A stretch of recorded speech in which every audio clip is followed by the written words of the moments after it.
Егер үйлеріңізде 200 грамм творог болатын болса, дәл осы тез жасалатын, ашытуды қажет етпейтін әдемі булочкиді жасап жеңіздер.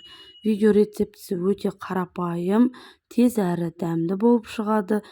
Міндетті түрде видеоның соңына дейін көріңіздер, бірге жасап көрейік. Ең алдымен осылай 200 грамм творогымызды ыдысымызға салып, және де бір жұмыртқа керекті мөлшерде майымызды, сары май, қантымызды және де ванилинді салып, жақсылап блендердің көмегімен араластырып алатын боламыз. Описание бөліміне қанша көлемде заттар керек, қандай заттар керек, бәрін жазып қоятын боламын.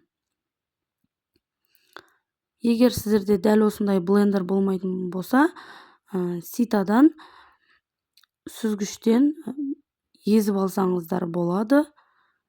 Творогты сөйтіп ары қарай осылай қасықпен, вилкамен немесе миксермен осылай жақсылап араластырып жасай бересіздер. Блендермен осылай жақсылап араластырып алдық. Міне қаймақ тәріздес болды. Ал енді өлшеп ұнымызды қосатын боламыз. Ұнды дәл сол описание бөлімінде жазылған көлемде қосыңыздар. Сол кезде әдемі болып шығады.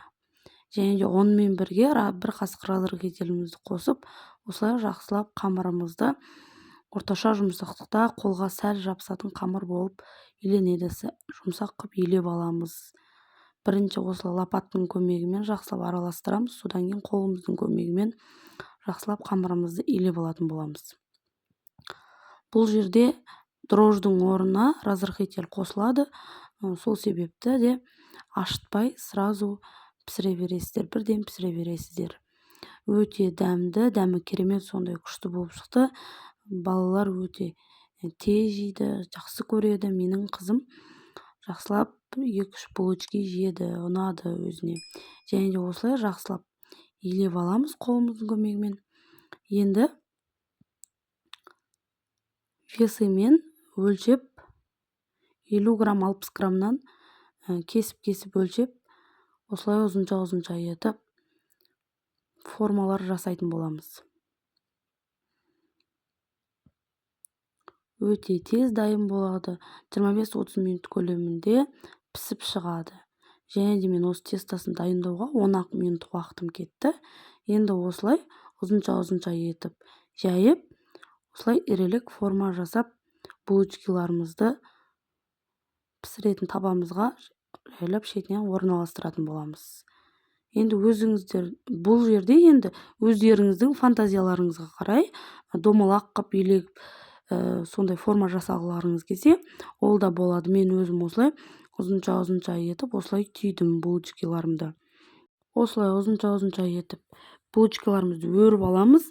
Және де енді бетіне бір жұмыртқаны араластырып, осылай әдемілеп жағып шығатын боламыз.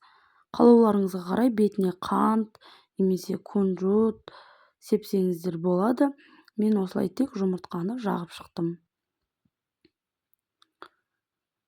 Және де енді әркімнің пеші әртүрлі. Сол себепті өзіңіздің пешіңіздің градусын ақырындап, дұрыстап қойып, жақсылап 25-30 минут пісіріп аласыз. Мен 180 градуста осылай 25-30 минут пісіріп алдым. Баршаңызға ас болсын. Менің каналыма тіркелмеген болсаңыздар, тіркеліп, қоңыраушаны басып, лайк басып қойыңыздар. Поделиться батырмасын басып, видео рецептімен жақындарыңызбен бөлісіңіздер. Сіздермен болған Әсем. Баршаңызға рахмет.